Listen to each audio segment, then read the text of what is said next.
the last guy I just wanted to bring up, and you guys love Travis Kelce. We love Travis Kelce. He's going at the end of round 3, early round 4, which is the latest we've seen in many years. And I think he could be in just back into those situations that made him that first round, 7th overall type of lock that was the number 1 tight end for 5 straight years. Last year, yeah, maybe he's lost a step and probably has. He's 35 now. I get that. But he is definitely better when he is not the complete and utter focal point of the defense, when he has a couple lifters around him. And last year, as good as Rashee Rice became, he still isn't a guy that burns down the field and opens up that space. But now you have both Xavier Worthy and Marquise Brown to spread out the defense and let Travis Kelce get some more underneath space. And like I said, Rashee Rice isn't the perfect fit for that role, but once he emerged, Andy Reid said, yeah, you think it's a coincidence that we had Travis Kelce return to Travis Kelce status over the playoffs?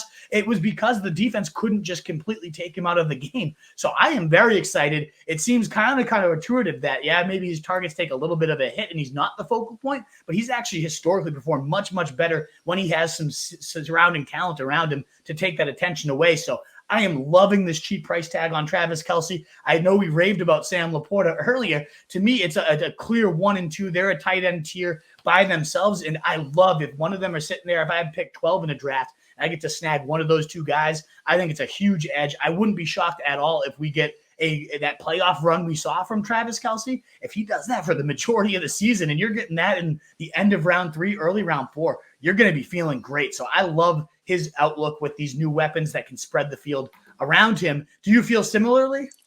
Yeah, I mean, at the end of the day, it's pretty hard to not want to grab Travis Kelce in round 3, and especially when he slips to round 4. And going back to like just where I'm targeting tight ends, I'm always trying to grab one of those guys who is going in rounds 4 through 6, that Kelce through Kittle tier. I'm trying to leave almost every single draft with one of those guys. The only thing that makes me nervous about Kelce is so we all know his production was not what we're used to seeing in the regular season. So you brought up the point that early in the season, struggling Chiefs wide receivers allowed defenses to focus in on Kelce and kind of take him out of the game. So I'm asking myself, is it that? Or is it that the Chiefs understand that they can win without having to rely so heavily on Kelce and save him for the playoffs? Because, I mean, we saw his best production in the playoffs, and we saw him go off in the Super Bowl. So I'm just debating whether or not it's the lack of talent at wide receiver early in the season,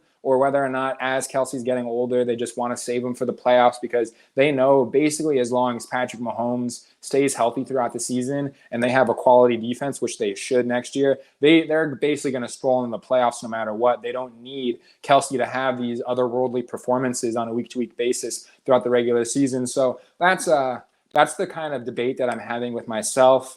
But I mean, it's still really not impacting whether or not I'm drafting Kelce. If he's getting into round 4, I'm grabbing him almost every time. So yeah, you have to think of him as a winner, and just at his price, why not take the best tight end of all time? Yeah, I do. Best tight end of all time is a Rob Gronkowski fan here. I'm going to take a little longer too, but I don't want to get too deep into that here, or else we will never get to our draft. But I will just say I totally agree with those questions. And they've even said, like, yeah, we know we can kind of save him to the playoffs. And I would not rule that out. He ran, about 65 to 70% of the routes was a career low. And that could definitely happen. I guess even if he has last year's numbers and that's his floor, that's still really not too bad at the beginning of round 4. Like, I think we're drafting him at his floor and nobody's accounting for the ceiling at all, that maybe he just becomes Travis Kelce again with more space underneath. So I do think it's very valid to be questioning that, and I still think it's kind of way overbaked right now into his price. What is up, you fantasy wolf? Thanks so much for tuning in. If you haven't already, share your thoughts in the comments, check out some more videos, and join the newest Wolfpack by subscribing below.